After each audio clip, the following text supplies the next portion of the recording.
Welcome to Be a Blessing with Mitch and Wendy, a no-holds-barred guide to being the best you can be so that you can be a blessing to your family, friends, and everyone you meet. Be a Blessing is about life, from parenting to building a business and building yourself. Mitch and Wendy will cover it all. So buckle up and prepare to get uncomfortable because growth only comes from the other side of a challenge. Good morning. Welcome to Be a Blessing with Mitch and Wendy.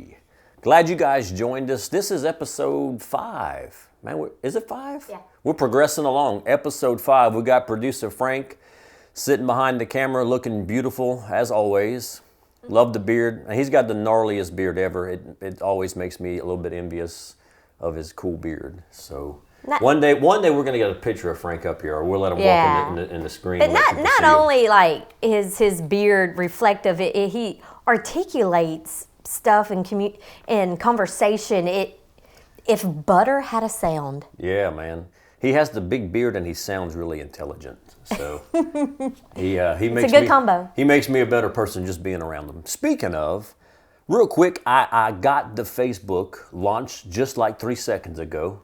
So I've been saying for weeks we'd have a Mitch and Wendy Facebook page. We did it. Mitch and Wendy, find us on Facebook, give us a like. By the time you see this, we probably would have bombarded most of you, all 43 of you that watch this, with please like our page. If you haven't done it yet, shame on you.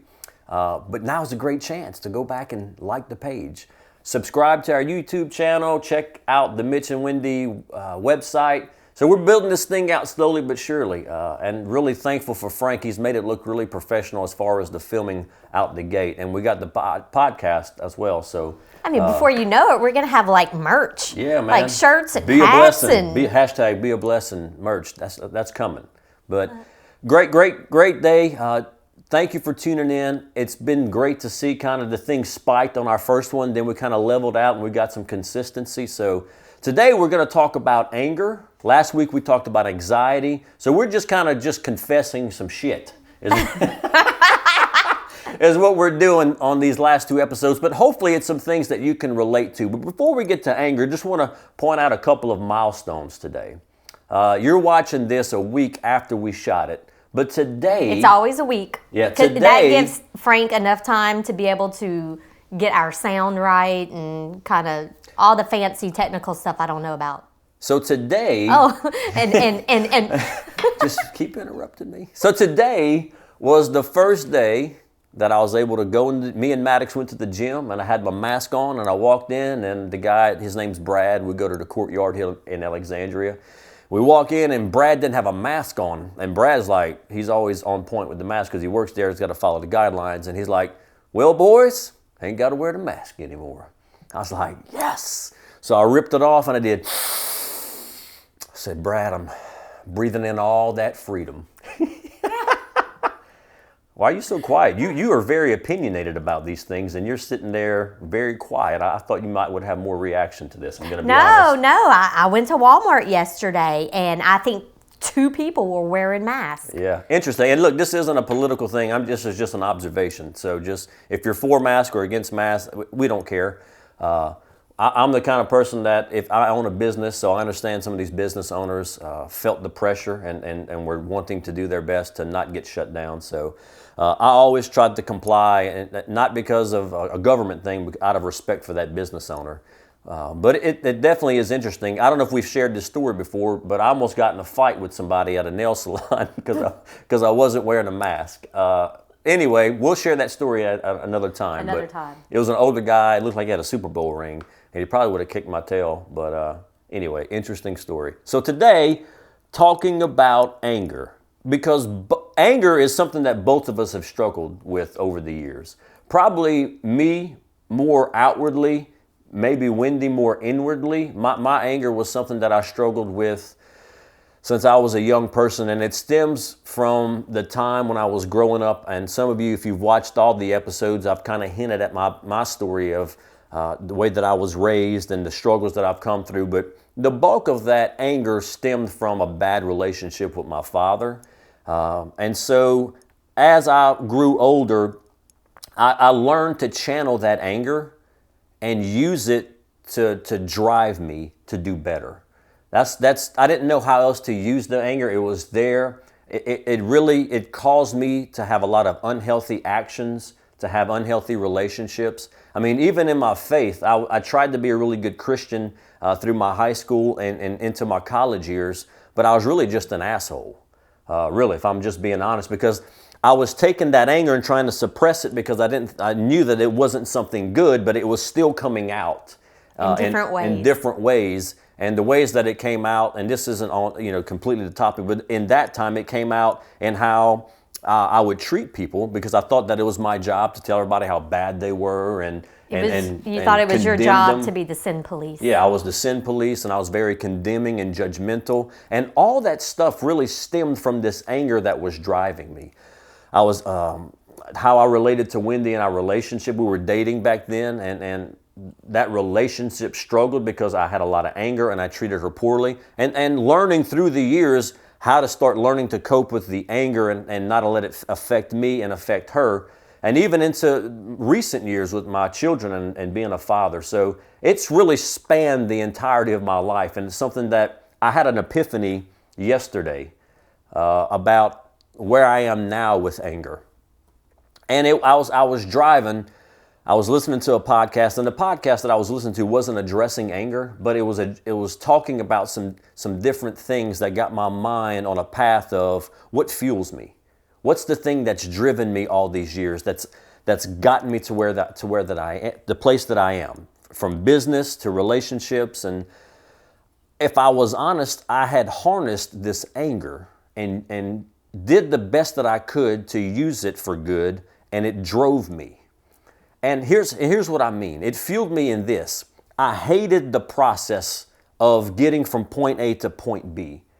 But because I hated it so much, the anger forced me to get through it as fast as I could. Does that make sense? Mm-hmm. So for example, if I wanted to lose, so I was a fat kid. I'm going to use that for an example. I was a fat kid. I was picked on as a fat kid. My dad would always touch me and make jokes about how I was fat. So that stuff scarred me. And I always told myself, I will not be this way. And I learned to take that anger and drive me to be healthy.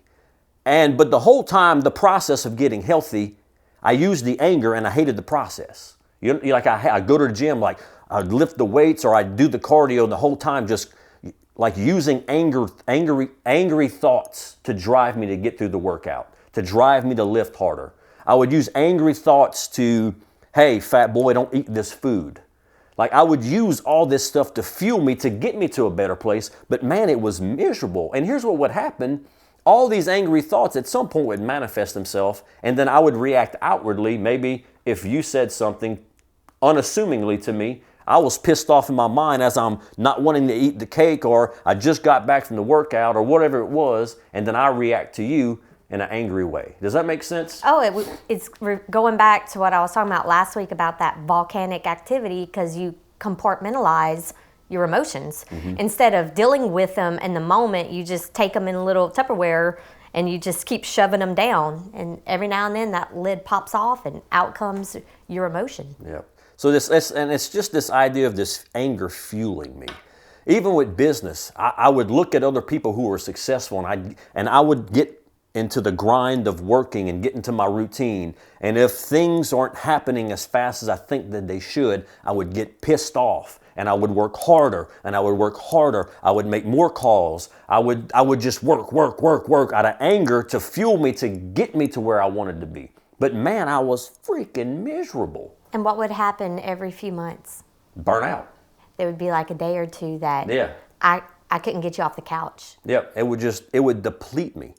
But I learned how to harness this anger and did the best that I could to get me to a place of success. But what I think I learned yesterday, and look, this isn't like some snap its fingers and now today and tomorrow it's all going to be gone. It's a realization now. There's a self-awareness of it, and that's the beginning of change. That's you just kind of took my point. I feel more of the student here than I am to lead this discussion, but what you just said. So there's 100%. This self-awareness now, because I was like, and here's just some honesty. I was thinking about, if I don't use anger to fuel me, what do I use? And the answer is love. Love. I use love to fuel me. Now that sounds really pansy and limp-wristed and kind of hippie-ish. I'm just going to be honest. Like these are the, like, and I'm going to sound schizophrenic for a minute, so just go with me as I go on this journey. But as I'm driving yesterday and I'm having this self-awareness and I'm having this self-dialogue, here's what's occurring in my mind. Anger's telling me, no, man, you can't use, that's a bitch move. That's what it's telling me. Love is weak. I'm just being honest with you. That's the thing I got you to where you are. You can't let go of this. I'm what's made you successful. You've taken this and it's driven you and you've used it. You can't do that. Love is weak. If you try to rid me of fueling you, you will not be, matter of fact, you're going to plateau and you're going to start to decline. That's the lie that it's telling me. Mm-hmm. And so it's a scary process, man, of, okay, this is what I've always known. Like, this is what I've always known. So to try to move forward and use love, and when I say love, it's not love in a romantic sense, but it's love of, hey, I'm going to love the process of getting from point A to point B. I'm going to love getting on the Peloton and getting my ass kicked and sweating like a mother and then getting off and feeling great. I'm going to love the process of eating healthy and accomplishing my goals and maybe one day getting a six-pack. I'm going to love the process of growing a business. And even if it doesn't go as fast as I think it should or cash flow as great as I think it, I'm going to love the process of coming in and doing the work and grinding it out and investing in people, investing in employees. And I'm going to love that process. And when we get to point B, great, we can celebrate it. But as I'm getting from A to B, I won't be an asshole to everybody around me. Mm-hmm. Does it make sense? Yeah, no, it makes perfect sense. So let's peel back some layers here. I've talked a lot about the things that I'm dealing with because anger, listen, while you can, like I did, maybe some of you don't even struggle with anger, and that's fantastic, but I feel like there's probably a lot of people who can relate to what I'm talking about and maybe didn't even realize it. And probably a lot of men. There's a lot of angry men out there, and we mask it really well. Yes. And guess who takes the brunt of that shit? The wife and kids. Mm-hmm. They look great everywhere else, but when they get home, you can't, at some point it's coming out, man. It's poison. That stuff's coming out of your pores. And I'll never forget, there was a time, and this is years ago, Wendy and I lived in Bocage, and we had just moved to the Alexandria area. I was working for a church at the time. And of course, I had my struggles with anger, like I've been honest about. Since inception. Since you've been an embryo. Yeah. So I was working for a church, and so I come home from work, and we were having a conversation about something, and I spoke to her in a poor manner from that anger pouring out of my pores. And I'll never forget, she looked at me and she said, Mitch, you would never talk to somebody at the church the way that you just talked to me. And that punched me right in the mouth. And I probably excused it away. I probably tried to say, well, if you wouldn't do, or whatever it was, I tried to put, I blame shifted it back on her because I wasn't a man. A man takes ownership. I was a little boy, and I blame shifted back to her. But I still remember that. It stuck with me. Even though I blame shifted back to her, that thing never left my mind. And it didn't get fixed overnight, but that began a self-awareness of, hey, I need to do better. And so here I am, probably 13 years later, and I'm having this self-awareness of, man, I need to use love. I need to use love to fuel me. So when I come home, instead of that anger pouring out of my shit, it's love. And I can more readily love my wife and kids better as a husband and a father, or my family or my friends, whoever it is. Dealing with customers who sometimes can be a challenge. Man, it's easy to let that anger spill out in different places, but my goal is that as I move away from anger fueling me and letting love fuel me, that my relationships and my interactions, especially with the people that matter most, are healthier. All right, so it's been a lot of self-confession here. and it's good because have you ever been around somebody that's just so chill? Yeah. That is so chill and doesn't get upset over hardly anything, that you really are envious. their energy is so chill, but at the same time, you're like, I bet you if somebody broke in their house, they would just guide them around on the things that look at my flat screen. My wife's got some jewelry in the drawer right here. Because they're just not, I don't know, not much upsets them or rough or gets the waters going. It's Brad Smith is who comes to my mind. Yeah. Brad Smith is a good friend of ours. Yes. He's a great example of just even keel. He owns the building that we use for my office here at Atlease Insurance. The Americano is just surging right now. Yeah, but Brad Smith is the most chill dude. And here's what I love about Brad is like sometimes I would see him pretty often. We'd eat breakfast and he'd be like, man, I'm too hard on my kid, man. I raised my voice last night. I feel terrible, Mitch. I was like, what? I DDT'd my kid after I raised my voice and then went from the top rope and did the elbow drop like Randy Savage on him. But anyway, shout out to Brad Smith. He's a good dude. He's a great example of what Wendy's talking about. Yeah, and it's just, so we were talking about, do you ever feel that anger could be beneficial? And you kind of did expound on this, talking about how it drove you to success or put you in a different place, but when you really go to the root of it, it's just to prove somebody wrong or prove somebody right or, That's for me, what's fueled me for years was my dad always told me I was going to be nothing. Maybe he said it, I don't remember.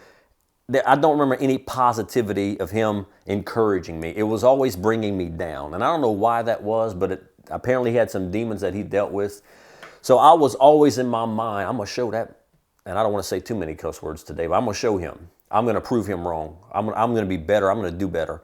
And that's what fueled me for so long. And then what's crazy is, and you saw this firsthand, is I was vowed I would never be like him, all the while becoming him. Now, I was maybe more successful in business and accomplished more in that regards, but in terms of my relationships, especially with my children, I was turning into the father I swore I would never be, which is crazy.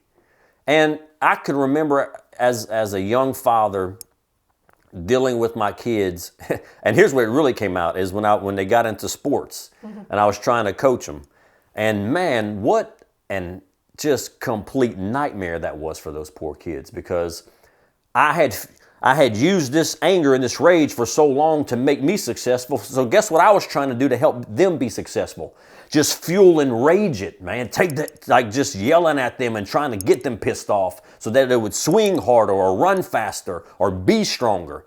And I did that for about 2 years with maybe 3 years with our older son. And it's sad. I'm talking about like T-ball into like 7, 8U baseball. And finally I was realizing like, my kid is A, going to hate me like I hate my father or hated my father. And B, he's going to hate any sport that he's dealing with because all these memories are going to be terrible.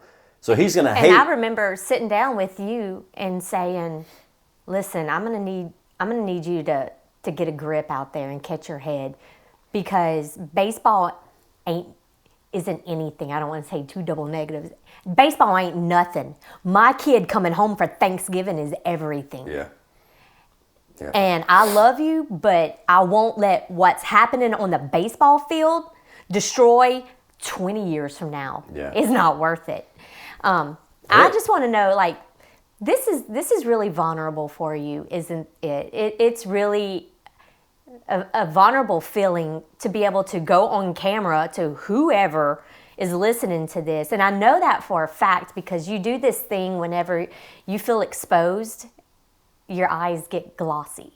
They don't tear up, but they almost have the same effect as if you were running a fever. And they're doing that. And I can tell that whatever is coming out of you right now is really real and authentic, based off of your physiological response. And keep on. No, it's just, and it wasn't just with sports with the kids. It was like with homework. Man, when they, Common Core math, and good Lord. Like I can't believe, like I wish I could go back and kick my own ass in the way that I acted in those moments. And look, everybody struggles. I get it, all of us. And it's hard and it's difficult, but it's no excuse. It's no excuse. It's no excuse. I was letting I didn't know how else to be. I didn't know how else to be victorious. I didn't know how else to push them or me to be successful, except to say, just the anger. And so it took with baseball, whenever I thought that I was making progress, it took me hearing myself. Wendy was filming. I was not coaching this particular, it was an All-Stars and I wasn't coaching, but one of the kids had made the All-Stars and she was filming them. And from the stands, hearing myself as she was filming, I was like, God, what a douchebag, man. It was gross. Well, Gross. And look, I know there's a lot of dads and there's a lot of men who struggle with that. And I'm just telling you, there's a better way. There is a better way. You don't have to let this anger dominate your life. It dominated mine for a lot of years. And I've learned, I did learn to sort of manage it. But don't listen to the lie. Because when you think you have that under control, it's not under control. It's coming out in other ways and you're probably not even aware of it. And it's hurting your relationship with your wife or your kids, your co-workers. If you're a business owner, it's probably hurting your business because it's affecting how you treat the people who work for you. Because there's an energy that you carry. Yeah. And people feel it, even if they can't articulate what it is that they feel around you or how that anger is manifesting. There is a vibe that, and people respond and react to it. Yeah. And anger will lie to you, just like it's lying to me. It's going to tell you you can't. I know that it is, because I hear it in my own self-dialogue. You can't let go of me. And that's just a lie from the devil, man. I'm just telling you, he wants you to stay angry, but God doesn't. And I don't want to have like an altar call right here, but I'm just telling you there's a better way. Learn, if anger has dominated your life, let today, if you're watching this, be the moment where you become self-aware of that.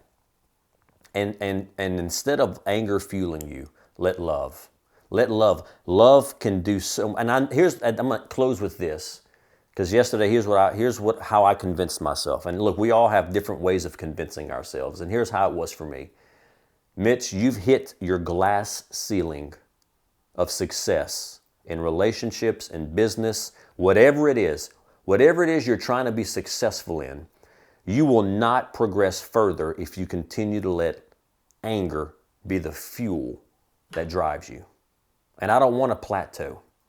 I know that if I let this go and I let love be the fuel moving forward, I'm going to reach places success in my relationships, my business, whatever it is that I'm doing. I am confident that I will reach places that I never would have reached had I continued down the path of letting anger fuel me. So that's what it took for me to say, blank you, anger, I'm done with you. It's because I want to go beyond where I am now. And so I challenge you, whoever's watching, male or female, we all struggle. Wendy struggles with anger, but I dominated the conversation today. But I hope she takes what I'm saying today and she starts becoming self-aware and identifying those spots in her life where anger is a foothold and is coming out in unhealthy ways. So anything, one thing you can leave our viewers or our listeners of value. You heard all of this, so take it real quick. We're at 23 minutes and spit something out of value that you can leave anybody watching or listening. Cuss them out today. Tomorrow's not promised. And look, this doesn't mean I'm perfect. I promise you, man. I'm still going to screw up. I can assure you. It's not a snapping of the fingers and all the anger's gone. It's been a lifelong journey of where I am now. And hopefully this self-awareness, in 10 years from now, I can look back on this path and see how great it's been moving forward. So thank you for checking in. Appreciate producer Frank. MitchandWendy.com. Check us out on Facebook. Give us a like if you hadn't. And then also the YouTube channel. Subscribe. And look, if this has been of value to you, share it. Please share it. Share it. Right now we're averaging about 43 views on it, which is awesome. But look, let's see if we can double that, because I believe what we do here has value for somebody. That's why we're doing it. I want to be a blessing. So say it loud, Frank, because I'm too stupid to figure it out. Email address, yes, mitchandwendy@gmail.com. Question of the day. Send us a question of the day. Hopefully, we did it last week for the first time, so maybe we will get some questions in this week that we can answer. So do a question of the day for us. Send it to mitchandwendy@gmail.com, or you can go to the Facebook and hit us up on Messenger. Thanks for listening, and I hope that this has been of value. Be a blessing, everybody.